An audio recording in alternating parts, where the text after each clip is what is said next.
Hey everybody, this is B from Kongs R Us, and welcome to The Next Level. This is my weekly podcast show where I bring you next level guests, things, and this week we're doing a special off day episode with a very special guest. I'm super happy that he decided to join, and I asked him to see, because you know him as much as I do, the very popular, the very well-known, immensely great content creator that is Douglas Smith, aka Cool Toy. How you doing, man? I'm doing awesome, man. Thanks for having me. Yeah, thanks so much for joining. And so the excuse for bringing Doug on to the show was I just got this ginormous beast of a box next to me. What do you think? What do you think, Doug? Is it something that you've been wanting to see a little bit more? 100%. It was something that I personally went back and forth of whether or not I was going to order. I ended up having that adult responsibility type of thing and talking myself out of it. But I'm vicariously anxious to live through you because I'm dying to see this thing. Cool. Well, I'm definitely going to get to opening it on stream. But for today's show, this week, I'm doing it off this episode because I got it today and I wanted to open it today. I didn't want to wait till my regular show tomorrow to do it, but I have a very I know, right? You get a new toy, you want to open it right away. Especially that one. It's huge. I mean, it takes up a lot of room. I waited almost 2 years. I mean, the HasLab thing started in 2019 around summertime, Comic-Con, because I go to San Diego Comic-Con usually all the time, and that's where I saw it in person. And that's where I placed my orders when I saw it in person at the 2019 Comic-Con, which was fantastic. So 2 years in the waking. I didn't want to wait. So, but for those that normally would join us on a Thursday night for my regular show, tomorrow I'm going to do another special show at 6 p.m. Pacific, 9 p.m. Eastern, with a special guest named Scott Zillner. He is the creator of this website called toywizards.com, but he's really big in the toy industry. He's been on The Toys That Made Us, that wonderful Netflix show that, if you haven't checked it out, it has great, interesting history on the creation of our beloved toys from different fandoms. And he runs Power Morphicon. And I know, Doug, you're a Power Rangers guy. To say the least. I'm a big, big Power Rangers nerd for sure. Yeah, that is cool. One fandom both me and my wife share. So she's awesome. All in on that as well. Maybe we'll get you on a future episode because obviously he's really big in the scene. So I would have loved to have you guys connect. But we're doing it today and tomorrow to do a lot of different things. But Doug, having you here is really awesome because I've officially collected talking to every member of the Retro Buzz now, because I had Glenn on a couple weeks ago, I had Steven on last week, and now I'm talking to you. So it's pretty cool to be able to chat with everybody as part of the Retro Buzz community. But you do more than just arcades. A lot of the content that people watch me for is because of my arcade modding skills, but toy collecting, if you couldn't tell behind me, is sort of a passion. It has been my number one passion growing up for a very long time. I've been collecting Transformers. I do Macross as my main hobby collection to the side. You see my lovely Min-May poster in the background for those Robotech Macross fans. But you also are a toy collector. You do all sorts of things beyond arcades. So I'd love to hear from you, if people don't know more about like your history with toy collection. I know people know you from arcade things. Like, where is that rank in terms of your passions of toys, arcades, or is it all meshed together? It's all meshed together, but I mean, I would personally probably rank toy collecting above all the arcade stuff, even though that's what I'm most prominently known for, just because I've had more access to toys than I've had arcades growing up. Going to the arcade was a special treat. Mom had to like load me up in the car, give me money, and then take me to the arcade. Whereas the toys is like, all she had to go is like the local Walmart or something, give me $5, and I was entertained for a week or two while I would play with this new action figure. So it was a much cheaper entertainment and much more accessible having the whole toy collecting action figure hobby growing up. Absolutely. Completely agree. And, and as much as nostalgia that arcades bring, like toys and retro toy collecting is a lot of times it's geared for the adult collector more than it is for the kids nowadays. If you could absolutely tell. Nowadays, I'm so jealous. I had my nephews over a couple of weeks ago. We were watching something like a pay-per-view fighting type of thing, and anyways, had them over, and my youngest nephew brings his like WWE action figures and everything, and I just look at those and I'm like, I love the Hasbro WWF action figures that I grew up with. I say action figures, they had like 2 points of articulation or whatever, but like, and I look at theirs and what they get for like $10 to $20, and it looks 100% like the actual wrestler. I'm just like, oh my God, kids these days have no idea how advanced and amazing these toys are. It's because we have way more imagination growing up, right? So Exactly. you had to get creative with it. But okay, so you can see I'm a big Transformers fan, and I know you are too. But in terms of your hobbies that you collect, I've seen your content go from Ghostbusters to Power Rangers to, Motu and everything. Like, do you have a particular fandom that you lean towards most, or is it really? You seem more of a wide casting net type of guy. I am a Couldn't wide tell. casting net type of guy, but if I had to put more weight into certain franchises, it would be Teenage Mutant Ninja Turtles and Power Rangers. Those would be like Okay. neck and neck. Oh, interesting. Very cool. Is like, do you have like a dedicated display space place for those like fandoms, or are they mixed together as well? They're all over the place. That's one thing about my wide net casting of collecting is like I constantly kind of like rotate things in and out of display just because I've got too much right now and it's overwhelming the house, what with the arcades, the action figures and things. So kind of have certain display areas, and sorry, I keep gesturing and looking up to like these shelves that are off camera here, but that's typically where I have a lot of things displayed, and then I'll leave them up for about 6-7 months and I'll rotate stuff in and out. That's awesome. Yeah, I mean, that's the big thing about toy collecting is that everybody does it differently and nobody does it wrong, right? No. It's what really means something to you. So Exactly. it sounds like you have your fandoms, you display them and you rotate them. Is that because you're lacking space, or is that just because you like to take them out and play with them, put them back? Like a little bit of both. Yeah. It's literally a 50-50. Some space constraints and some I like to freshen things up, repose things, Nice. maybe keep some things in front of my mind. Like when the Marvel Cinematic Universe is really popping off and new movies are coming, I'll start whipping out my Marvel Legends figures to just kind of get that vibe going. Oh, cool. Okay, last question before I dive into another topic. Are you more of a completist, or are you just kind of grabbing the things that you like? Like, do you jump into a line and get it? I typically just grab the things I like. There's, the mentality of the people that'll grab every single figure from every single line. I've never been that guy. There's been too many, filler peg warming type of things that I'm like, I would just, I would have to shake my head at myself for buying those figures just because. And you don't seem to be an MISB collector either, right? Do you open everything? I open everything. Like my process is, if it's like a pretty retro card back or something like that, I will carefully cut it off the card back, and then I will put that card back in a photo album. That way I can still look at it and enjoy it. I think I asked you this on one of your recent like comments about like, what do you do with the boxes? So you trash boxes, but you keep cards? Yeah, I keep cards, trash boxes, with the exception of G1 transforming retro boxes. Like I can't get rid of those, so I'll keep those. I keep those in box, but almost everything else, box goes right to the recycling bin. Oh, wow. Let me know in chat like how you guys collect. I'm really curious about like if you guys are MISB collectors or if you like open everything. For me, I have friends that are a little bit of both. I got into toy collection, and I see him in chat here. Ricky M has been one of my good buddies. That was one of my, I would say, toy enablers as soon as I got out of college, because he owned a website called Anime Punch back in the day that had access to distributors and vendors. And so we used to do group buys for toys that we all would like. Nice. That's smart. Yeah. So if you can get them, we all were fans of how I got into toy collecting of a series called Macross or Robotech in the US, for people that don't know. It was really hard to get those toys, and the only way you can get them is usually by import from different Japanese vendors. And so having somebody that was really close to it, from there, they're able to get the Takara Masterpiece toys for Transformers. And so that's what really spurned all of this. I really had a few folks that were able to just kind of say, hey, I'm buying this. Do you want one too? I'm like, sure. I don't have to go hunting for it, because hunting is a huge deal. Like, hunting is not what it used to be, right? No, it's harder and harder. Oh my goodness, the toy hunts. I do remember the days I caught a couple of vlogs of yours, or vlogs of you actually physically going to places like your Walmarts and flea markets and things. But like, was that a routine for you to do that regularly because of your toy collection? Or absolutely. How often would you do that? Like, that was, for the most part, is my Saturday morning routine. So like my thing with toy hunting is like, early bird gets the worm, especially if that you have people that are prone to buying up collectibles and reselling them. If you got a lot of resellers in your area, in your market, so to speak, that you're aware of, you got to beat them to the punch. You got to talk to the people that work at these stores, find out what days they get their toy shipments in, what days they restock certain things, and then you got to get there as soon as possible, because otherwise the other people are going to get to it and you're just not going to get to enjoy it.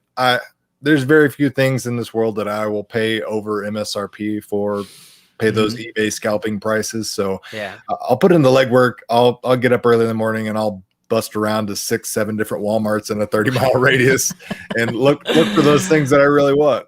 Oh man, that's awesome. That's dedication to really have that layer of going and checking it. I think at one point I was very similar to that, I think for my collecting, because you have such a wide fandom, I'm sure there were certain things you were looking for that you knew were released at those stores, right?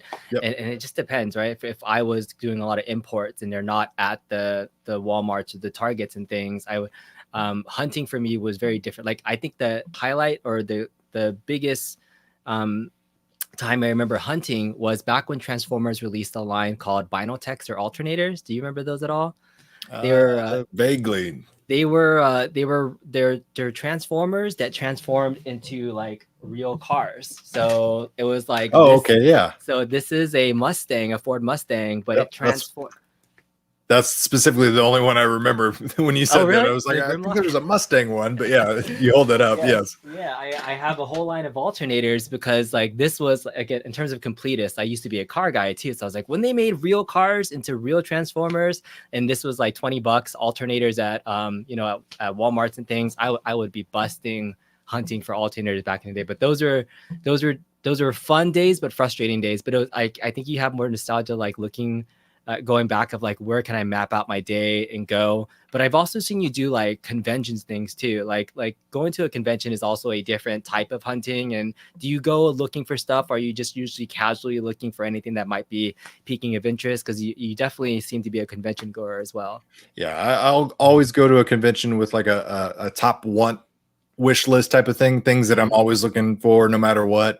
Those are going to be my heavy hitter main targets. And then I'll have some things kind of in the back of my mind, but every once in a while, it seems like never fails. Every time I go to a convention, I go there with like 1, 2, or 3 main things in mind. And then I get there and there's something completely derails me because it's either, super undervalued on price, or it's something I never expected to see, in my wildest dreams type of thing. So I always kind of try to leave some financial room for some sort of crazy happenstance. What are some of the major conventions that you go to? Do you usually stay in your area? Have you ever like traveled like to the East Coast, West Coast for stuff? So I've done everything but East Coast. So I've done San Diego Comic-Con. The biggest convention in my area is called Planet Comic-Con. It's in Kansas City. Okay. I go to Dallas and Houston a lot because I have family there. I've done Florida conventions. I've done gaming conventions, comic conventions, cosplay conventions, you name it. Seen and done it all. Toy conventions. Nice. I'll go to all just because that's my realm is just nerddom in general. That's so cool. And obviously you went to E3, so the electronic side of it is like, there's collectors that really fall in that category, but the toy collectors, they're definitely a different breed. And even the margins on toy collecting are so small these days that sometimes I feel bad for the toy retailers out there that really are doing this day to day, right? And trying to find at a retail, do a little bit of flip. So I know there's the whole, I'm going to have this question for Scott because he has a whole kind of mentality about toy collecting and scalping and what it really means to like get something or buy multiples to like share. So you mentioned that you really only buy things at MSRP. Do you ever buy things to flip, or are you really just getting stuff for yourself? Because that's another huge kind of topic. Yeah. I really just get things for myself, and my wife always smacks me because I'll tell her something like, yeah, I got this, and I'm like, it's going for like, $180 on eBay, and she's like, why are you opening it? Sell the stupid thing. You're an idiot. And I'm like, it's a weird self-conscious thing. Like from a financial standpoint, 100%, I understand scalping. Yeah, I'm not going to knock people that do it because it makes sense. Like you got that Unicron right there. I guarantee that thing's on eBay for $1,500, $1,600, $1,700. So, I mean, you could triple what you paid for instantly before you ever open it out of the box. You talk about anything in life that has that kind of financial gain instantly. I mean, that's always a no-braining investment. So the thing that gets people the most as far as their hatred and, negativity towards scalping is just that personal, well, I wanted it, I couldn't get it type of thing. Yeah, it's just they missed out, so they're pissed off. And I get that. It sucks on both ends, but you can't tell me it doesn't make sense for somebody who's trying to make a little extra money, maybe, pay for their kids' football pads or something like that. If they know they got the resources, they got the time, they're willing and able to outwork me to go to a Walmart at 6 a.m. or something and get a toy before me. sell it on Facebook Marketplace or whatever and double their money and, you know, do minimal work. That makes sense. I'm okay with that. So it sucks, but it is what it is. Howard is saying it's on eBay for $2,000 right now. So well, there you go. There you go. I did zero research. Like, I didn't even know that it was ready to come. I just got the email. I think it was yesterday that's saying your shipment is on the way. And I was like, holy crap, I forgot I ordered this. And then I looked and it was coming. And then I saw that there had been reviews on it. So I haven't even looked on eBay in terms of its value and worth. I definitely am not the person that like buys it to flip, like you were saying too. If I have multiples, obviously, like, you know, you would consider it if you would get it for that. Like I think I was talking to somebody when I got it and I was like, oh, you should have bought, I wish I would have bought 2. And I was like, yeah, I would buy 2 so I don't have to spend an hour transforming it and I could display it in both modes. Like I collect multiples of things because I can display them in different things. But wow, that's interesting to know that that's a lot of money for a toy. I don't think I would ever get that level, but I'm curious, because essentially if you bought 2 of those, you could have sold one and got one for free and still have money to spare. Yeah. What's the most you've ever paid for a toy? I'm kind of curious. Are you not supposed to tell it? Like, why? No, I can tell. Okay. my wife and I have separate bank accounts, which is why I'm allowed to do this type of thing, because I don't ever have to ask permission. I'm just trying to think. That's awesome. I mean, there's been several in like the $300-400 price point. It really, like, I really just recently, like 3 days ago, I haven't even got it yet, so fingers crossed. Bought one of my Grail items that I never had as a kid. I paid $375 for the Jurassic Park Command compound. It was the biggest playset they had. Just the big like electric fence and had the Jurassic Park gate doors and has all the bells and whistles. It's brand new in the box, never been opened, from the 90s. So I was willing. And you opened it. I will open it, yeah, as soon as it gets here. And I'm not looking forward to putting on all those stickers, but awesome. It's something I always wanted as a kid and just never had access to. I've always wanted to get into play sets, but they also just take up a lot of space, right? And so once you're done with the playing of it, like they don't make, maybe they do, maybe like, would you display it and put your other stuff on it too? Or like, is it become part of your display, or is it going to go away after you actually like? It'll probably go back in the box. Just because, like I said, the box was 90% of why I wanted it, other than the fact that I've always wanted it. It was complete. It's one of those things that like people sell the intricate missing parts for $60 because nobody has it. There's no way to get it otherwise. So you're stuck to paying those crazy prices. But play sets, I typically keep in the box or put them back in the box just because of spatial constraints. Like you said, they just take up so much room. I'm surprised, like toy wise, only about $400 is the max you've paid, I guess. Out of all the stuff you've collected, that surprises me actually. I thought I try to keep it. There's been many a times where I've seen something. Comics are dangerous to me because comics are another one of those things that are guaranteed investments. I've spent $1,000 on a comic before. Oh, so comics are a different thing than toy collecting. So if you go comic wise collection, you would do that. And I'm obviously arcades are more expensive than that too. So from a basic toy perspective, around $400. Okay, cool. I mean, it's some people will kind of put that all together. Like, what's the most expensive thing in your collection? I get that question a lot. Like people walk in my toy room and be like what's the most? My wife does that. She actually comes in here and says like, if I had to run out of here and take one thing with me, like what's the one that I have to grab so I know to sell? And I'm looking at it over there. It's a 148 Yamato Macross Minmay guard that I paid $1,000 for because it was custom painted. It was made by a guy that used to do 3D resin cast of stuff, and so he would sculpt things and then do a resin recast of it, and so it's a repainted version of that. So I always tell her like that Minmay guard's the most expensive thing in my collection. Grab it first, even though it would probably fall apart because there's so many parts to it. But I don't know, there's a lot of things. That's I guess one of the things. This would be now if it's worth $2,000. I mean, for sure. That's one of those things, like you got to look at the kids. If God forbid something like that happens and the house is on fire and you're all outside on the curb looking back, it's like if the kids and the wife don't have an armload of toys, all you got to do is shake your head. It's like, I'm so disappointed. What are you grabbing out the door? I think me, it's probably not so much the most expensive. It's the most like sentimental. So I have like a tub of all my Teenage Mutant Ninja Turtles Playmates figures.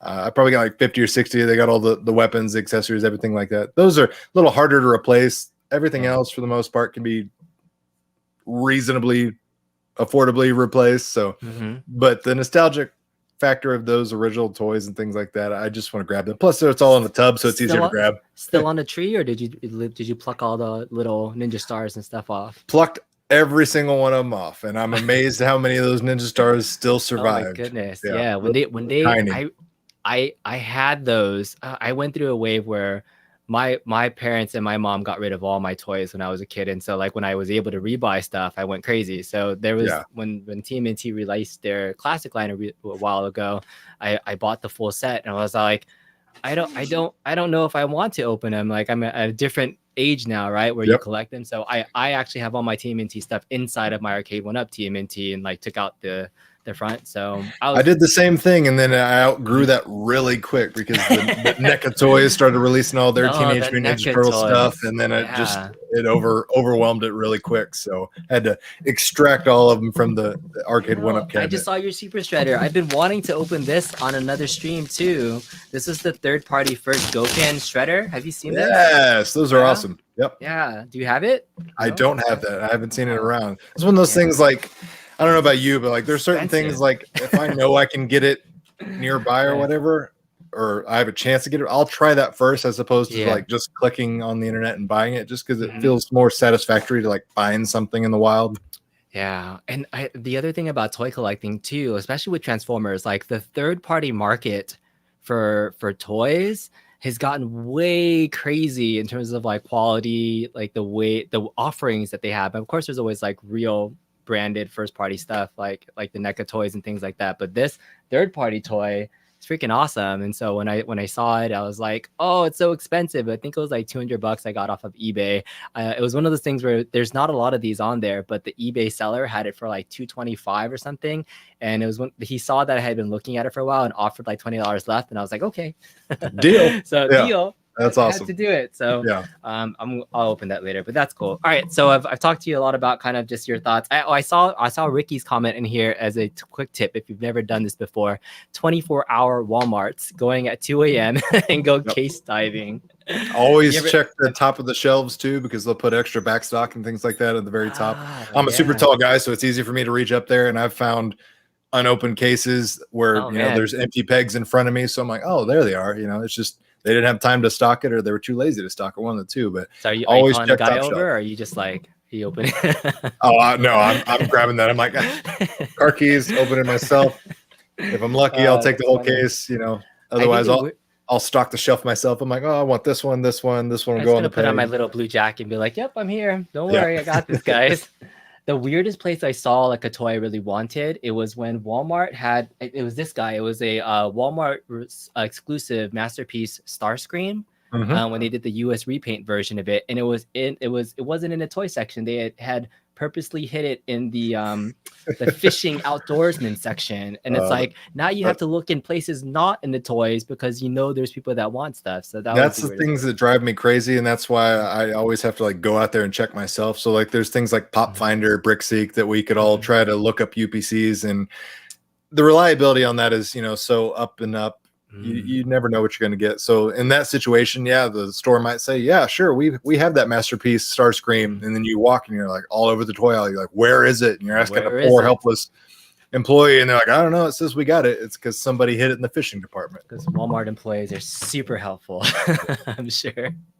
All right, so I've been chatting. It's so good talking with you, but I want to get to opening the piece de resistance, this beast. So you can see my wall of Transformers. I have my masterpiece here. This was my biggest piece before, which is the Omega Supreme that just came out recently. I have a Trypticon next to it, and then I have Fortress Max and Metroplex, which were exclusives at Comic-Con. And so when I used to go to Comic-Con, I used to collect for other people that couldn't get stuff. And I remember having to drag, Ricky knows, he's in chat, I was dragging like 3 or 4 Metroplexes. Like if you've seen those big bags. Oh, they're massive. Man.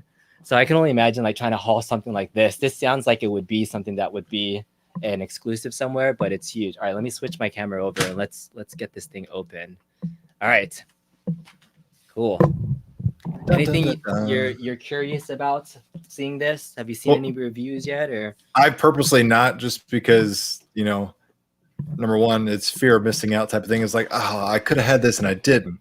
But I haven't seen anything since like the last like HasLab update when they were showing like the painted sample when they first got it from the factory. Now I'm making you vicariously live through me. So Hey, that works. Sorry, That works. sorry. I mean, if you were It's all trying right. to avoid it, I was like, I knew you would be somewhat interested. So. Oh, 100%. So first of all, like, give me perspective on that box because I'm looking at it and I'm gauging it. Look, well, like 2.5 feet so tall. it is tall. I actually have it on a little, just because I didn't want to be bending all the way down, so I have it like on a little case right here. Okay, so this is the box itself. I'd say about 24 inches tall. Okay. So about 2 feet tall. So I have it on one of these just cases so I can have a little bit of height to it. What about weight? Ooh, weight. It was heavy. I brought it up the stairs and I picked it up. You know, I'd say maybe Does it say anywhere on there? Sometimes they have like little packaging dimensions or maybe it was like actually this box came in another brown shipper box outside of it too. Oh, So good. I just pulled it out and it was inside of this. So this is the inner box to the outer shipping box that it came with. Well protected then. Yeah, about 20. I feel like it's about 20-ish pounds. I don't know. I could probably put on a weight scale, but it's not like super heavy. I'm used to dragging like this. Almost looks like the same size as the MBSX box. That's what I was thinking. I was just trying to gauge it. I'm like, it looks pretty familiar. It's very, very size familiar to the MBSX box. I just have one here, probably a little bit shorter than it, but otherwise width-wise, it's pretty much the same. But it has just plain art on all the sides of it, and War for Cybertron trilogy. So, yeah, it was huge dragging it up, and it was like one of those, hey, you have to sign for it. So I was watching FedEx all day, waiting. Yeah, you don't want to miss that and come home to one of those sticky notes on the front door. Yeah, so this is instruction booklet. Yes, the instruction booklet. Here. Pretty thick, I imagine. Yeah, let me move this back up here. It's pretty thick. It is, yeah, it looks like it's about 28 pages. So you could probably. So how many steps is it? Does it have them numbered off? Because typically they do. They do. Oh my goodness. All right, and flipping to the end. You're talking 91 steps. Wow. 93 if you put in all the little like because accessories, just like Teenage Mutant Ninja Turtles had like little extras to like pull off. You have to like pull off things on a tree and attach it to get all the little bits and pieces on stuff too. So my fingers already hurt just on this side. I know, just the wings, but like I think I remember watching a transformation video and it was like 30 minutes to an hour to actually like do it. So I don't know how I'm gonna display it. This is like my biggest first world problem now. It's like, how the hell am I actually going to do you leave it in planet or robot mode? Oh, I should have just got two, then I didn't have to like to think about it. But that's the joys of it, right? For your Transformers, do you have preferred mode? Do you prefer alt mode? Do you prefer robot mode? So I prefer robot mode. The only ones that I prefer alt mode on is like Soundwave for whatever reason. I just can't get enough of that cassette. And same thing with let's see. There's a couple like I'm trying to think of, was it Refractor, the camera guy? Preceptor. There we go. I was supposed to say I'm terrible with the names. Oh yeah, Preceptor is the microscope guy. Is that the one you're talking about? No, I'm talking. He looks like a an actual like. Oh, like an actual camera. Yeah, 35 millimeter film camera. Somebody might say it in chat. Yeah, I don't know. I know he's got his like little tripod kickstand, and but yeah, I'm terrible with the names. Like your main core line guys, I can always rattle off, but when you start getting into the lesser known characters, I really start mixing them up, especially with my mixing of the fandoms. Yeah, and there's so many like lines and things too. My son's over here. He wants to show me something. What do you got there? You did a review of this too, right? Little gigawatt. Yeah, that was awesome. I'm really enjoying their little mashup line they continue to do. Yeah, you just did the recent one, right? Like what was it? X-Men. It was X-Men, the Blackbird jet. Yeah. I need to get that. It's awesome. Good stuff. You mean like the bird? Yes, the Blackbird. They came out with the Blackbird. This is Kenny. Hello. Hello. You want to help me unbox? Okay. Yeah, he's like, okay, I'm gonna get it. Absolutely. Right? Yes, let me show you how it's done. All right, look how big these things are. He would just play with these little things. Hey, Kenny, you're right here with the camera. You got to stand off to the side. Okay, here we go. So let's. I got like some giant snow crab legs, is what those look like. They do look like snow crab legs, actually. Yeah. So okay, grab all these, Kenny, and then put them to the side. Okay. This really wants me to eat them. Yeah. All right. Oh, this is the display stand. So it comes with a giant ass display stand, which is I love it when toys actually. I mean, I think this one requires it because it's so heavy. Hey, But Dad, the where you accessories for stuff are always awesome. Where you gonna Absolutely. put this? Where am I gonna put this? That's a great question. I don't think you have better place though. Like Yeah. your room is too crowded. Hey, look, it's a sword. Here you go. Got a nice Christmas tree stand there. Yes, Christmas tree stand. Look at this. So much stuff. All right, so we got some more heavy foam. So this is really good protection.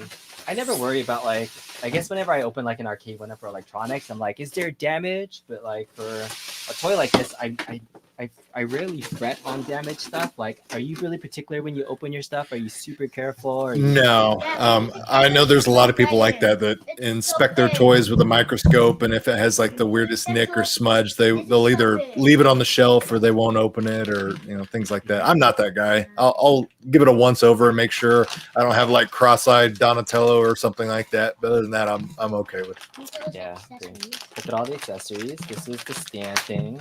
Here, open that up. Open all accessories, including the ones in the bag. Yeah, get all the stuff out of the bag. All right. So it looks like everything is. is in lettered bags or numbered bags. Yeah. Oh yeah. That's probably a good idea. I probably should remember that. Yeah, these are D's. So this is all the little mini accessories that you have to pull off the trees to be able to add them. Gotcha. And then these are the only things that are actually numbered, though. The other bags weren't numbered. Oh. This is all the little spiny bits to add onto the Unicron. Spikies and pokies, definitely not. Oh, they are bendable though, so that's good. They're not That's like good. super hard where You're not gonna snap them. Yeah. Exactly. But it does come in planet mode. So all right, so that's here. Oh, its head comes separately. Interesting. That's interesting. Pretty substantial. Yeah. So this is the head, and it's in planet mode right now. So I'm gonna pull it out in just a second. Wait, that's you were about to say this planet? Yeah, it is a planet. It's the Chaos Bringer. It's Unicron. I love that he's got that, articulated jaw. Yes, and even the inside of the jaws and everything new too. This is really cool. I can't wait to like actually get in here. But I don't know how about. I guess it would make sense that the head isn't inside of it. It's almost like. Is it a parts former or is it a transformer if all the stuff isn't there? But we'll see. Yeah, starting to get in the nitty gritty when you have things like that. Yeah. All right, here we go. We're gonna lift the whole thing out right now and see. 1, 2, 3. Oh, here it is. There Dun, she dun, is. dun.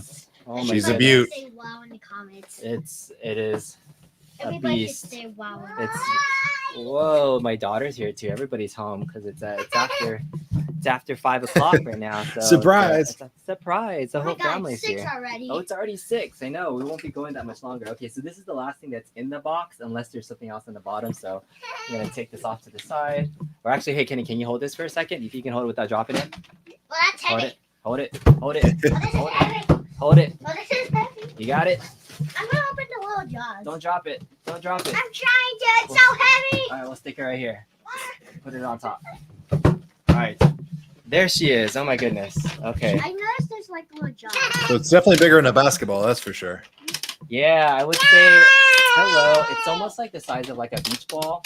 If you were gonna be holding it in terms of like this comparison. It's more heavy. It's Yeah. heavier than beach ball. Definitely. So does it heavy. feel loose or fragile in your hands? Like when you pick it up, does it feel like all the parts just want to like flange out, or everything feel pretty stable and solid? Yeah, it's pretty solid. I mean, like, is it even if I'm moving it around too? Like, besides moving the stuff out, like I don't see any like loose bits. I'm kind of like shaking it right now, so Yeah. For the most part, it feels very solid. I know that it's meant to be displayed in both modes. I might be able to attach at least some of those and see if I can get them onto. I'll move this up a little bit. So can you attach it to this? I know. Let's see if we can put the stand together. Why don't you put it on the stand? Okay. And then let's see if we can attach the rings to it and then see. All right, so here's the jaws. So were you a big Transformers the movie fan? Like how Yes, how I important loved was it. this to you in terms of your Transformers? That's my childhood in a nutshell. I was definitely one of those children that walked out of the theater crying because Optimus, spoiler alert, died, and just wasn't prepared for that. But I mean, that movie was so awesome as a kid because it was everything the animated show was, and then turned up to 11. It was fantastic. Yes, absolutely. So, I mean, the other things that you see here in the middle sections, like this is kind of, maybe this is gonna be covered by the rings. Mhm. So I'm trying to see like I think these should be like going forward, and then maybe it closes afterwards. I have to see. I have to check out that big manual, but I do want to show for just comparison because Mhm. the largest Unicron toy I did have was the Armada version of Unicron. Do you remember that toy? Did you ever I see do. it? Yeah. Yeah. Do you have it? Do you have any Unicron? I don't. I wish I did. That was another one of those things where I did have one friend that had it, and I just kind of like played with his.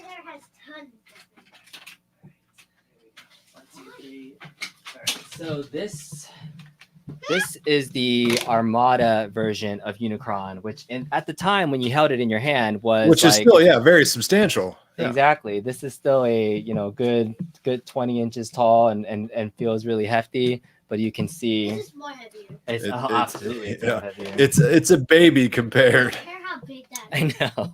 I bet the Bob version. I bet the Bob version is more bigger than that. Oh yes, absolutely. And when we build it, when we transform it, it's gonna be, I think, at least this tall, if not bigger. So. But it's pretty crazy that something this big, into a very big box.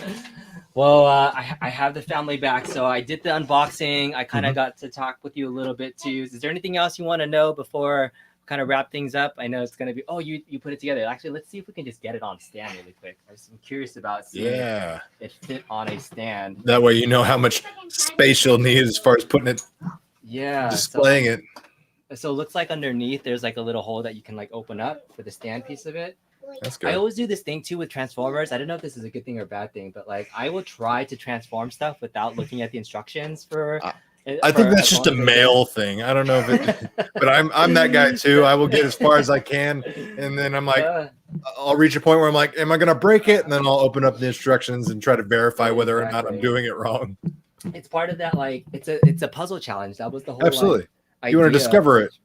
Exactly, and seeing if you did it right. But I guess the more expensive the toy is, the least like the more I'm afraid I could definitely break something. The less adventurous you get. Yeah, especially when I get to my Macross toys that are like super expensive. So now like this is obviously I think retail $575. Yep. But my average like Macross toy that I purchase in my shelf is around like $200-300 already too, and it's for like a really awesome toy if you're a fan of it.